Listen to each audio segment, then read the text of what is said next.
People like to believe war divides the world into heroes and enemies. But sometimes the truth begins in a quiet room where no one knows who the enemy really is. In the spring of 1945, on the island of Okinawa, one hospital still stood while the rest of the city had slowly fallen silent. The building had once been a small community clinic. Now its windows were cracked, its white walls stained by dust and smoke, and its narrow halls carried the tired footsteps of nurses who had not slept in nearly 2 days. Inside, the air smelled of iodine, wet cloth, and the faint salt of the nearby Pacific carried through broken shutters. 5 Japanese nurses remained in the hospital, though most of the staff had already fled south days earlier. They stayed because patients still filled the beds, and because leaving them behind would have meant abandoning the last fragile line between sickness and survival. The youngest of them was Aiko Tanaka, 27 years old, a trained military nurse who had grown up nearly 600 miles away in a quiet fishing town outside Kobe. Her hands were steady even when the room shook with distant thunder from the hills, and the older nurses often watched her when a difficult decision had to be made.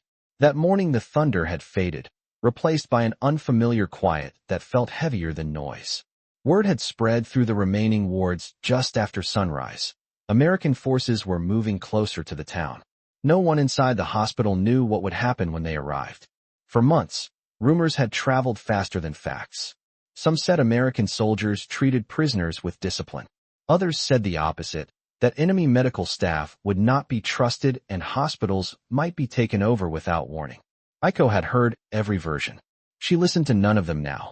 Instead, she moved slowly between beds, adjusting blankets, checking pulse points, counting breaths the way she had been trained.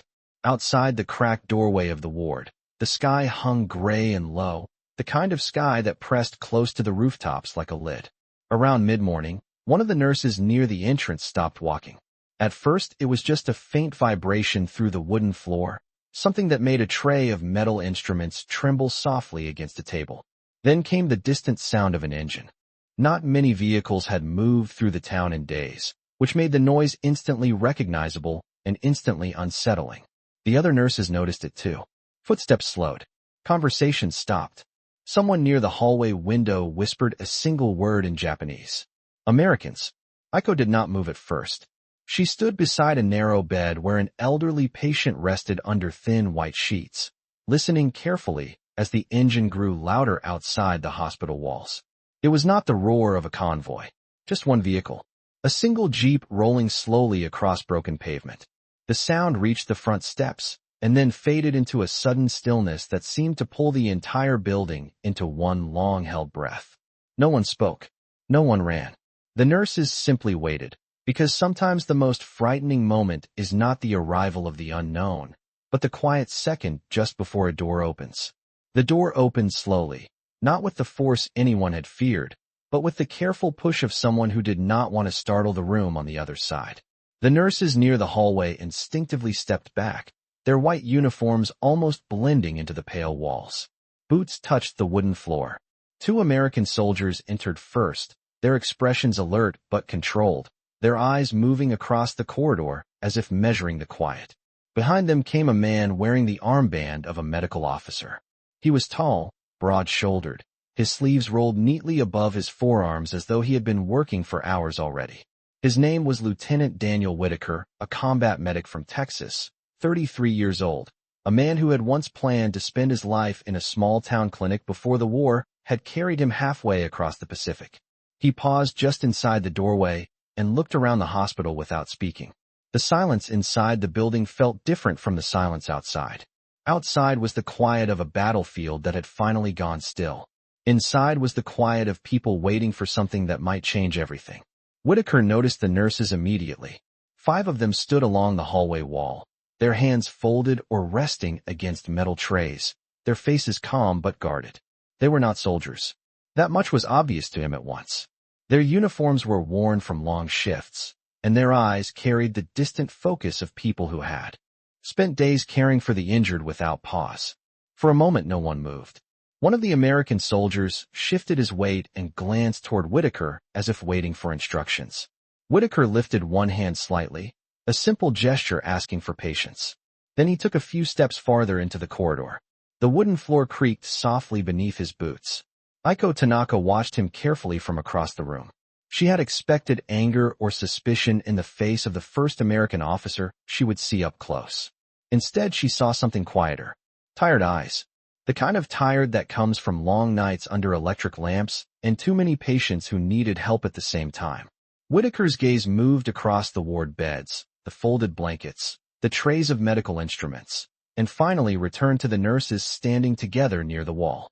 When he spoke, his voice was calm and steady, the voice of a doctor speaking inside a hospital rather than a soldier speaking inside enemy territory. He asked a simple question in English. Who is the most experienced nurse here? The words floated through the still air. None of the nurses answered immediately. They understood enough English to recognize what he had asked, but the moment itself felt strange, almost unreal. Aiko felt the other nurses glance toward her. She had trained longer than the rest, and everyone in the room knew it. Slowly she stepped forward, her shoes making the faintest sound on the wooden floor. She stopped a few feet away from the American officer and met his eyes without lowering her head. Whitaker studied her face for a second, then nodded once, as if confirming something he had already guessed. Outside, the distant rumble of the Jeep engine started again, followed by hurried footsteps approaching the hospital entrance, and within seconds another soldier appeared in the doorway carrying something small wrapped carefully in a field blanket.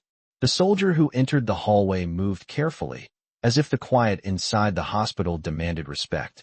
In his arms, he carried a small bundle wrapped in an olive-green field blanket, held close against his chest to keep it steady. The shape inside the blanket shifted slightly, and a soft, fragile sound escaped into the room, the unmistakable voice of a child trying to breathe through exhaustion. Every person in the corridor noticed it at once. Aiko felt the air change around her. Children were rare inside military wards. Most families had already fled the town weeks earlier, carrying their sons and daughters towards safer ground far from the front lines. Yet here was a child, no older than 6 or 7, his dark hair damp against his forehead as the soldier stepped forward toward Lieutenant Whitaker.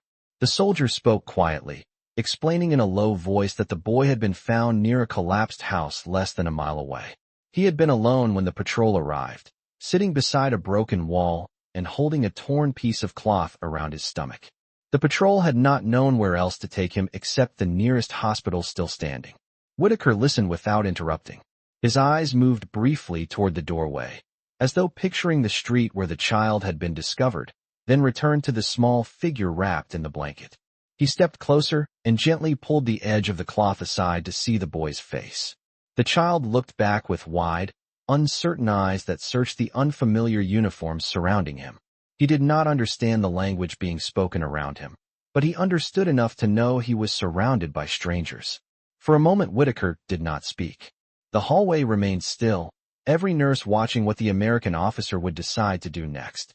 Outside the hospital, several wounded American soldiers waited in trucks parked along the road, men who had arrived expecting treatment as soon as the building was secured.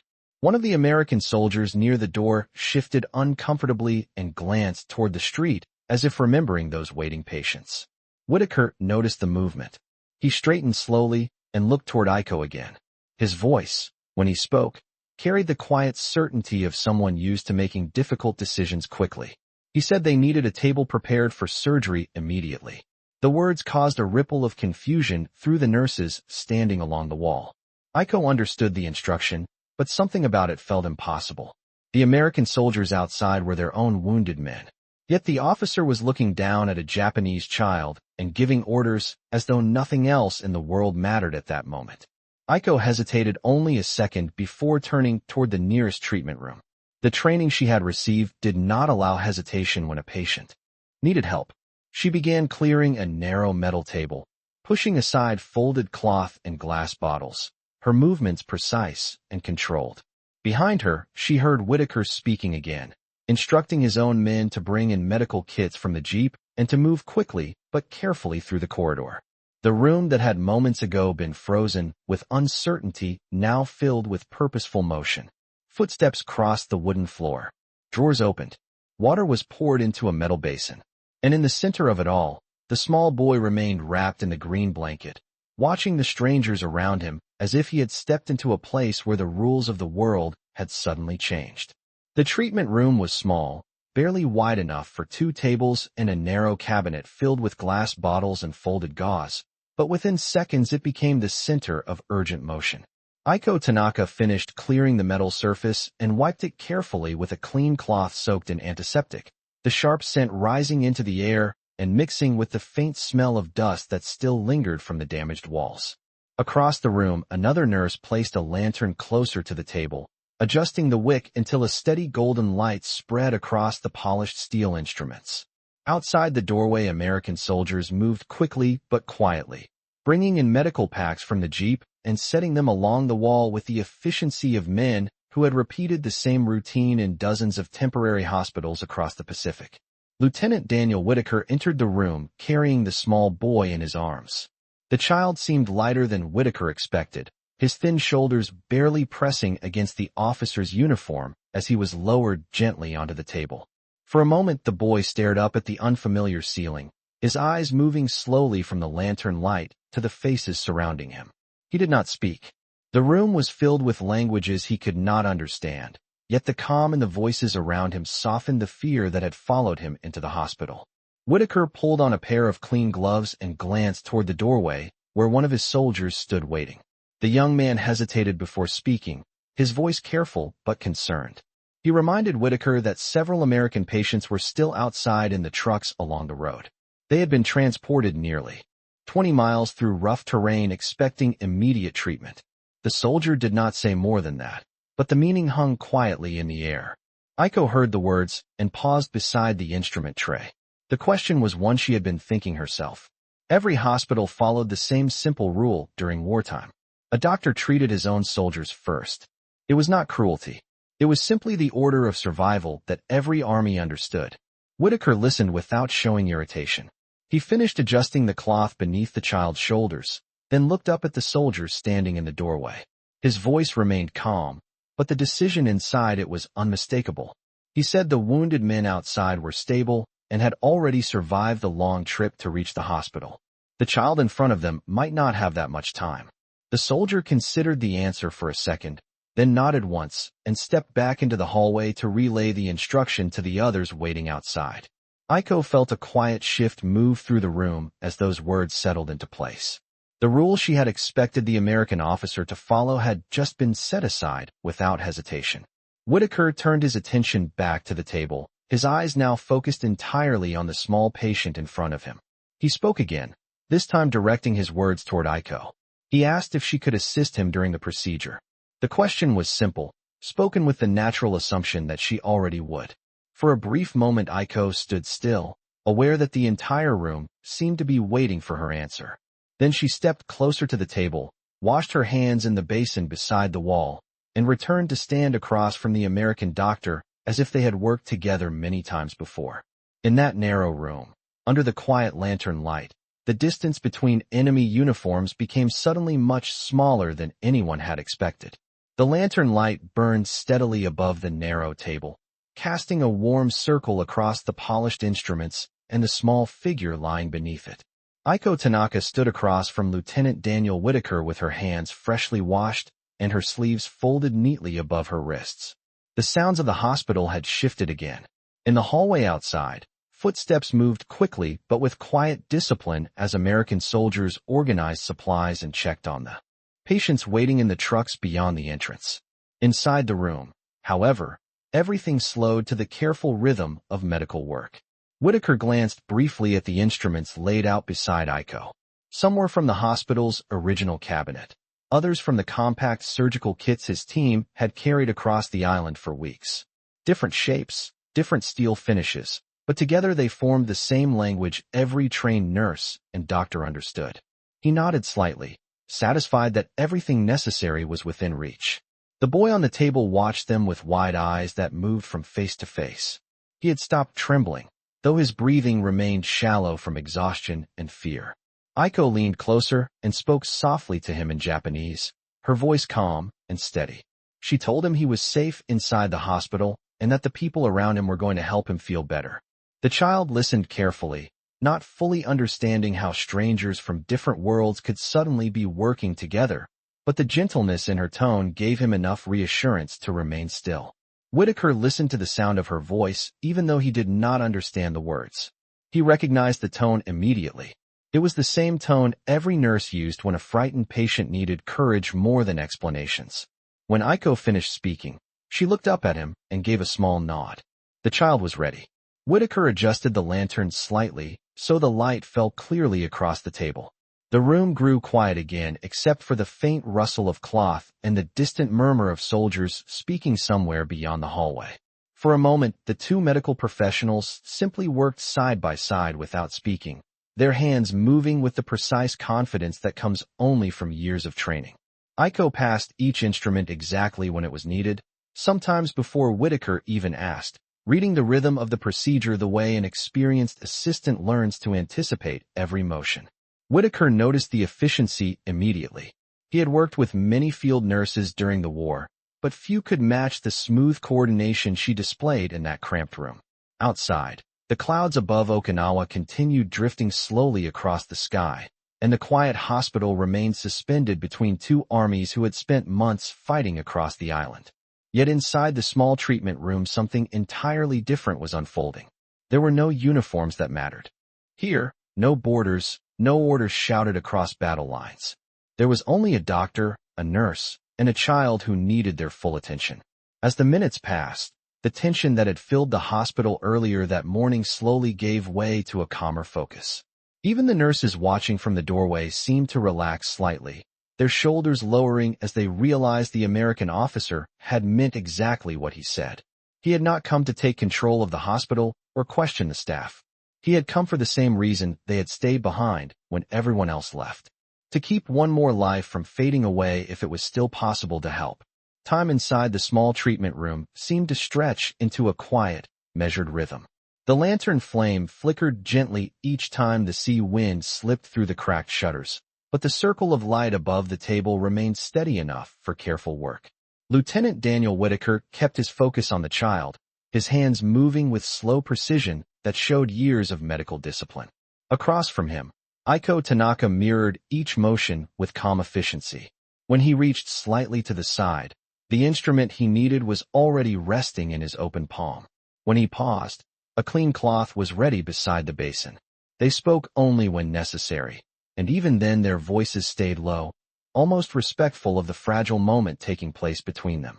The boy's breathing gradually became deeper and more even, no longer as strained as when he had first been carried through the hospital door. Aiko watched the small rise and fall of his chest with quiet relief, though her attention never left the rhythm of the work in front of her. She had assisted in many procedures during the long months of war, but this room felt different from any she remembered. The difference was not in the equipment or the techniques being used. Those were familiar. The difference was the silence between the people working together. Outside the doorway, several Japanese nurses stood side by side with two American soldiers who had paused while carrying additional supplies. None of them spoke. They simply watched the unusual scene unfolding in the narrow room. The uniforms on either side of the doorway represented two nations that had spent years fighting across oceans and islands. Yet inside the treatment room those identities had quietly faded into the background. Whitaker noticed the stillness beyond the door only once. He glanced up briefly and saw the mix of faces watching him and Aiko work together. For a moment, the entire hospital seemed to hold its breath. Then he returned his attention to the child on the table, because for him, the most important measure of time was the steady rhythm of the boy's breathing. Aiko sensed the same thing. In that moment, she realized that the American doctor was not thinking about orders from commanders or expectations from soldiers waiting outside. His concentration was fixed on a single goal that every physician understood long before the war had begun. Help the patient in front of you first. The realization settled quietly in her mind while she adjusted the lantern slightly closer to the table. The warm light reflected across the polished instruments and across Whitaker's focused expression. She wondered briefly what kind of hospital he had worked in before the war, perhaps a quiet building in a town where children arrived for routine checkups instead of being carried in from broken streets. The thought passed quickly as the work continued. Minutes moved slowly but steadily forward. At one point the boy stirred slightly, his fingers tightening around the edge of the blanket. Aiko leaned closer and spoke to him again in a calm whisper, reminding him that he was safe and that the people around him were helping him recover. The child relaxed once more, trusting the gentle voice even if the words themselves were difficult to understand. The lantern flame flickered again, and outside somewhere down the road a truck engine started briefly before fading back into silence. Inside the hospital, the careful partnership between a Japanese nurse and an American doctor continued without interruption, guided only by the quiet understanding that in this room a single human life had become more important than the war waiting outside the walls. The rhythm inside the treatment room continued with quiet determination as the minutes passed. The lantern above the table cast a steady glow across the calm faces of the two medical professionals working side by side. Lieutenant Daniel Whitaker remained focused, his movements precise and patient, while Aiko Tanaka followed each step with the smooth awareness that came from years of careful training. Outside the room, the hospital had grown strangely peaceful. The footsteps in the hallway had softened, and the soldiers waiting along the corridor spoke only in hushed voices, as though they understood that something delicate was taking place behind the narrow doorway. Aiko noticed that the child's breathing had become steadier than before. The tension that had tightened his small shoulders when he first arrived was slowly easing.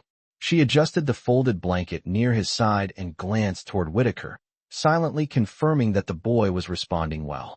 Whitaker nodded once without lifting his eyes from the careful work in front of him. The quiet exchange carried more meaning than a long conversation. Both of them understood the fragile balance they were protecting. One steady breath after another. One careful movement after the next. The world beyond the hospital walls felt distant now, like a storm that had paused somewhere beyond the horizon. From the doorway, one of the older Japanese nurses watched the scene with a mixture of disbelief and curiosity. She had expected tension when the American unit entered the hospital earlier that morning. Instead, she saw cooperation unfolding in a way she had never imagined possible during the war. The American soldiers who stood nearby did not interrupt. They leaned quietly against the wall, observing the calm efficiency inside the room. One of them removed his helmet and held it at his side, his posture relaxed but respectful, as if he had stepped into a place where ordinary military rules no longer applied. Inside the treatment room, Aiko reached for another clean cloth and placed it beside Whitaker's hand before he could ask for it. He paused briefly and gave her a small nod of appreciation. The gesture was simple, almost routine, but it carried the quiet recognition that their work had become a shared effort rather than two strangers simply occupying the same space. For a moment, Aiko thought about how unusual the scene would appear to someone entering the hospital without knowing the story behind it. A Japanese nurse assisting an American officer while a Japanese child rested under their care. In any other place during the war, such an image might have seemed impossible. Yet here it felt natural, almost inevitable, as if the purpose of the room itself had quietly erased the divisions that existed outside its walls. The lantern flame flickered again as a soft breeze moved through the building, but the steady circle of light remained strong enough to guide their hands. The child shifted slightly beneath the blanket, then settled again, his breathing now calm and regular. Whitaker finally leaned back a few inches and took a slow breath, his shoulders relaxing for the first time since the procedure had begun. Aiko watched him carefully, sensing the change in his posture. She knew that moment well. It was the moment when the most difficult part had passed and the patient's body had begun the slow path toward recovery. Around them, the quiet hospital seemed to exhale the same breath of relief. Even the soldiers in the hallway exchanged brief glances of cautious optimism. No one said anything out loud. They simply watched as the small boy resting beneath the lantern light continued breathing steadily, unaware that his fragile heartbeat had just brought together people who only hours earlier had stood on opposite sides of a war. The room slowly returned to a calmer rhythm after the long stretch of careful work. Lieutenant Daniel Whitaker removed his gloves and placed them neatly beside the metal tray, while the lantern continued casting its steady light across the table. Aiko Tanaka adjusted the blanket around the child's shoulders, making sure the cloth rested comfortably without pressing too tightly. The boy remained quiet, his breathing now slow and steady, the tension that had once filled his small frame gradually fading. For the first time since he had arrived, his eyes drifted half-closed as exhaustion finally overcame fear. The moment carried a quiet weight that everyone in the room seemed to feel at once. Whitaker stepped back slightly and stretched his shoulders, the stiffness in his posture revealing how long he had remained completely focused. He looked at the child for several seconds before turning toward the doorway. The American soldiers standing there had been watching in respectful silence. When they saw Whitaker straighten, one of them raised his eyebrows in a silent question. Whitaker gave a small nod. Nothing dramatic. Just a simple confirmation that the child was now safe enough to rest. The soldier let out a quiet breath and leaned his shoulder against the wall, relief softening the serious expression he had carried since entering the hospital. Aiko noticed the exchange and felt a quiet sense of calm move through her as well. She had seen that same look many times during her years as a nurse. It was the expression people shared when the most uncertain part of a patient's struggle had finally passed. Behind her, the other Japanese nurses slowly stepped closer to the doorway, their curiosity overcoming the caution they had felt earlier in the day. One of them whispered softly in Japanese, asking how the boy was doing. Aiko answered with a gentle smile, explaining that he needed rest and warmth but that his condition was now stable. The news spread through the small hallway like a soft ripple. Even the American soldiers who did not understand the words seemed to sense the meaning from the relaxed posture of the nurses around them. Whitaker picked up a folded cloth and carefully wiped his hands before placing the instruments back into their tray with deliberate order. His movements were unhurried now, the intensity of the procedure replaced by the quiet routine that always followed a successful effort. As he worked, his eyes moved once more toward the child resting under the lantern light. The boy had fallen completely asleep, his small fingers loosely gripping the edge of the blanket that had been wrapped around him earlier. The peaceful image felt strangely powerful in a place that had expected tension only hours before. Outside the hospital, the distant sounds of trucks and voices drifted across the road, reminding everyone that the larger world of soldiers and commands still existed just beyond the walls. Yet inside the treatment room the atmosphere remained calm, almost reflective. Aiko stood beside the table and watched the sleeping child for a moment longer. She realized that something subtle had shifted within the hospital that afternoon. The arrival of the American unit had not brought the confrontation many had feared. Instead, it had created an unexpected partnership built around a single patient who did not belong to either army. Whitaker finished organizing the instruments and finally looked toward Aiko again. Their eyes met across the quiet room, and neither of them spoke. Words were unnecessary. The steady breathing of the child resting between them had already said everything that mattered. The quiet inside the treatment room slowly spread through the rest of the hospital, like warm light reaching into darker corners. Lieutenant Daniel Whitaker stepped into the hallway and paused near the doorway, allowing the other nurses to enter and see the child resting peacefully on the table. None of them rushed forward. Instead, they approached with the slow, careful movements that every medical worker learns when a patient has finally fallen into deep sleep after a long struggle. Aiko Tanaka remained beside the table for a moment longer, watching the gentle rise and fall of the blanket across the boy's chest. The steady rhythm reassured her more than any spoken words could. She had witnessed many recoveries during the war, yet each one still felt quietly miraculous. After a few seconds, she turned toward the basin and rinsed her hands again, the cool water washing away the final traces of tension that had filled the room earlier. Outside the treatment room, the hospital corridor was brighter than before. One of the American soldiers had opened a broken shutter near the end of the hall, allowing soft daylight to spill across the wooden floorboards. Dust floated in the beam of light, drifting slowly in the warm afternoon air. Aiko stepped into the corridor and noticed that the soldiers waiting there no longer carried the same guarded expressions they had when they first arrived. Their posture had softened, and one of them even offered a small respectful nod when she passed. The gesture surprised her. It was simple, almost casual, but it carried a quiet acknowledgement that something meaningful had happened inside the small room behind them. Whitaker leaned against the wall for a moment, stretching his hands as if returning feeling to his fingers after the long procedure. One of his men approached and spoke quietly, explaining that the injured American soldiers outside had been moved into the front ward where the remaining nurses were already preparing beds. Whitaker listened and nodded. The hospital would soon return to the familiar rhythm of treating many patients instead of focusing on one. Yet something about the atmosphere had changed. The tension that had filled the building earlier that morning had faded into a cautious sense of trust. Aiko walked toward the window at the end of the hallway and looked outside. The street in front of the hospital was still scattered with broken stone and pieces of fallen wood, but the sky above Okinawa had cleared into a calm blue that reflected softly in the distant ocean. For the first time in many days the air felt lighter. Behind her, she heard Whitaker speaking again, this time asking if the boy had any family who might still be in the town. One of the older nurses answered gently that many families had already left during the evacuation, but some still remained in nearby villages. If the child regained his strength, perhaps someone would recognize him and help return him home. Whitaker considered the possibility and nodded slowly, as if storing the thought away for later. Aiko turned back from the window and looked once more toward the treatment room where the child slept quietly under the lantern light. Only a few hours earlier that room had been filled with uncertainty and silent fear. Now it held something entirely different. Not victory and not defeat.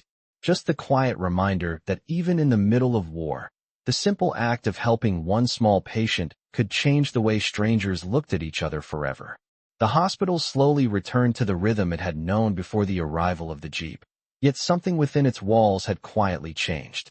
In the front ward, several American soldiers now rested on narrow beds that had once held local patients earlier in the week. The Japanese nurses moved between them with the same calm professionalism they had shown all day, adjusting blankets, checking bandages, and offering water with careful hands. Lieutenant Daniel Whitaker stepped into the ward after finishing a brief conversation outside with his men.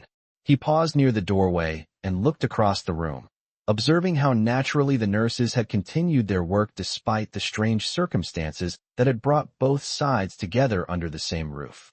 Aiko Tanaka stood near the window beside one of the beds, recording notes on a small sheet of paper about a patient's condition. When she finished, she placed the pencil down and gently adjusted the pillow beneath the soldier's head. The young man thanked her quietly in English, his voice tired but sincere. Aiko understood enough of the language to recognize the gratitude. She responded with a small respectful bow before stepping back to give him space to rest. Whitaker noticed the exchange from across the room and felt a brief sense of appreciation for the quiet dignity with which the nurses carried themselves. Outside the hospital, the late afternoon sun had begun lowering toward the horizon, casting long shadows across the road where the trucks were parked. The sounds of distant engines and quiet conversation drifted through the open shutters, reminding everyone that the larger world of military movement continued just beyond the walls. Yet inside the hospital the atmosphere had become almost peaceful. The patients spoke softly when they spoke at all, and the nurses moved between beds with gentle efficiency. Whitaker walked slowly down the row of beds, checking on each soldier with the practiced attention of a physician who understood that healing required patience as much as skill. When he reached the end of the ward, he stopped beside Aiko again. For a moment neither of them spoke. The quiet between them carried the shared memory of the long procedure earlier that afternoon. Finally Whitaker asked in careful, simple English how the child was doing. Aiko answered that the boy was still sleeping and that his breathing remained steady. She explained that one of the nurses was sitting beside him to make sure he stayed comfortable while he rested. Whitaker listened and nodded with visible relief. The calm expression on his face suggested that the child's recovery meant something personal to him beyond the ordinary duties of his position. Aiko noticed the look and wondered briefly what experiences had shaped the American doctor before he arrived on this distant island. Perhaps he had treated children many times before the war began. Perhaps he had simply believed that no patient should be judged by the uniform of the people fighting outside. The thought lingered quietly as she looked across the ward again. American soldiers resting under Japanese care, Japanese nurses working beside American medics, and in the small treatment room at the back of the building a young boy sleeping peacefully beneath a lantern. It was not the scene anyone would have expected when the jeep first stopped outside the hospital doors earlier that day. Yet as the evening light faded slowly across the floor, the people inside the building had already begun accepting the moment for what it was, a brief space where compassion had quietly taken the place of suspicion. Evening settled gently over the hospital as the last light of the sun faded beyond the rooftops of Okinawa. The sky outside turned a deep shade of orange before slowly darkening toward blue, and the warm glow from lanterns inside the building replaced the fading daylight that had filled the wards only an hour earlier. In the small treatment room at the back of the hospital, the child continued to sleep beneath a folded blanket, his breathing calm and even. One of the Japanese nurses sat quietly beside him, her chair pulled close to the table so she could watch the steady rise and fall of his chest. The lantern near the wall flickered softly, casting long shadows that moved slowly across the floorboards. Aiko Tanaka stepped into the room after finishing her duties in the front ward. She paused near the doorway, careful not to disturb the stillness that surrounded the sleeping boy. For several seconds, she simply observed him, listening to the quiet rhythm of his breathing. The sound was steady, a reassuring reminder that the effort from earlier in the day had truly made a difference. She moved closer and gently adjusted the edge of the blanket that had slipped slightly from the child's shoulder. The boy stirred for a moment, but did not wake, his small hand resting loosely against the cloth as he continued sleeping. In the hallway outside, Lieutenant Daniel Whitaker stood beside an open window speaking quietly with one of his soldiers. The night air carried the distant sound of waves from the shoreline, a soft reminder that the island was surrounded by water even while war moved across its hills. The soldier finished his report and walked back toward the ward, leaving Whitaker alone beside the window. For a moment he remained there, looking out at the darkening street where the trucks were parked. The long day had left its mark on him. His shoulders felt heavy, and the tiredness in his eyes reflected weeks of travel and work across unfamiliar terrain. Yet beneath that exhaustion was something calmer, a quiet sense that the effort inside the hospital had been worthwhile. After a moment, he turned and walked slowly toward the treatment room. When he reached the doorway, he stopped, careful not to make unnecessary noise. Aiko noticed him immediately and stepped slightly to the side so he could see the boy resting under the lantern light. Whitaker studied the sleeping child for several seconds. The peaceful expression on the boy's face seemed almost out of place in a building that had expected fear only hours earlier. Whitaker lowered his voice and asked if the boy had woken at all. Aiko answered that he had stirred briefly but had quickly returned to sleep. She explained that rest would help his body recover more quickly and that the night should pass quietly if nothing unexpected happened. Whitaker listened and nodded, satisfied with the answer. The two of them stood there for a moment in comfortable silence, watching the child breathe. Outside the hospital, the world remained uncertain, full of shifting lines and distant commands that would continue shaping the war. But inside the small room illuminated by a single lantern, those concerns felt far away. What remained was the quiet understanding that sometimes the most meaningful victories were not measured by territory or strategy. Sometimes they were measured by the steady breathing of a child who had been given another chance to see the morning. The night deepened around the small hospital, and the island outside slowly grew quiet under a sky filled with distant stars. Inside the building, the lanterns burned softly, their warm light resting across the wooden floors and pale walls like a calm breath after a long day. Most of the patients in the front ward had fallen asleep, their beds arranged in quiet rows beneath the open shutters where cool air drifted in from the sea. The nurses moved more slowly now, their footsteps gentle so the resting men would not wake. Aiko Tanaka returned once more to the treatment room near the back of the building. The child was still sleeping beneath the blanket, his small face peaceful in the lantern light. She pulled a chair beside the table and sat down quietly, folding her hands in her lap as she listened to the steady rhythm of his breathing. For the first time since morning, there was nothing urgent demanding her attention. The hospital had settled into a rare moment of calm. A few minutes later, Lieutenant Daniel Whitaker stepped quietly into the room. He had removed his outer jacket and carried it folded over one arm, the long hours of work finally showing in the tired lines across his face. When he saw Aiko sitting beside the child, he paused near the doorway, not wanting to disturb the stillness. Aiko looked up and gave a small nod of greeting. Whitaker walked closer and stood beside the table, studying the boy's sleeping face again. The lantern light reflected softly in the child's dark hair, and his breathing remained slow and even. After a moment, Whitaker spoke in a low voice, asking if the boy had woken during the evening. Aiko explained that he had stirred briefly but had quickly fallen back into a deep sleep. She added that children often healed faster when they were able to rest without fear or noise. Whitaker listened carefully and nodded in agreement. The quiet conversation faded, and both of them stood there watching the boy sleep. Outside the hospital, a light breeze moved through the trees along the road, carrying the distant sound of ocean waves across the dark hillside. The peaceful sound felt strangely comforting after the long uncertainty of the day. Whitaker finally pulled a small metal chair closer and sat down beside the table, resting his hands loosely together. For a moment he seemed lost in thought. Aiko wondered what memories filled his mind during the quiet pause. Perhaps he was remembering another hospital far from this island, or a childhood town where nights passed without the shadow of war. The room remained silent except for the lantern's soft flicker. Eventually Whitaker looked up and spoke again, his voice thoughtful rather than formal. He said that before the war he had worked in a small clinic where children often arrived with minor illnesses or broken arms from playing too hard. In those days, every patient had been simply a patient, not someone connected to opposing armies. Aiko listened carefully even though she understood only part of his words. Yet the meaning was clear enough. She responded gently that nurses were taught the same lesson. The person in front of them was always the one who mattered most. For a moment the two of them shared a quiet understanding that crossed the barrier of language.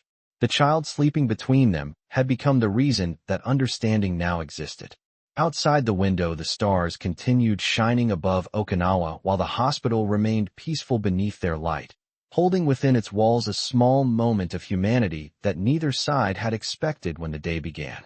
Morning arrived slowly over Okinawa, the first pale light of dawn slipping through the open shutters of the hospital and stretching across the wooden floors like a quiet promise of a new day.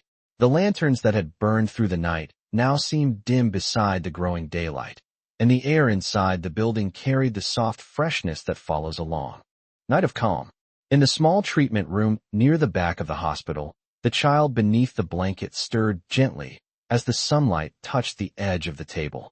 His eyes opened slowly, uncertain at first, as though he needed a moment to remember where he was. Aiko Tanaka was already awake beside him. She had remained in the chair for most of the night, resting lightly, but never drifting far from the quiet rhythm of his breathing. When she saw his eyes open, a warm smile crossed her face. She spoke softly in Japanese, telling him that morning had come and that he was safe. The boy looked around the room, noticing the lantern, the folded cloths, and the gentle face beside him. For a brief moment confusion filled his expression, but the calm voice helped him relax. Aiko offered him a small cup of water and helped him sit up slightly so he could drink. Outside the treatment room the hospital was waking as well. Nurses moved quietly through the hallways, opening shutters and preparing the morning routine for the patients resting in the front ward. Lieutenant Daniel Whitaker entered the building from the front steps just as the sunlight reached the doorway. He had stepped outside briefly to check the road and speak with the soldiers preparing their trucks. When he returned, he noticed the brighter atmosphere immediately. The long tension of the previous day had faded into something calmer. He walked toward the treatment room and paused in the doorway.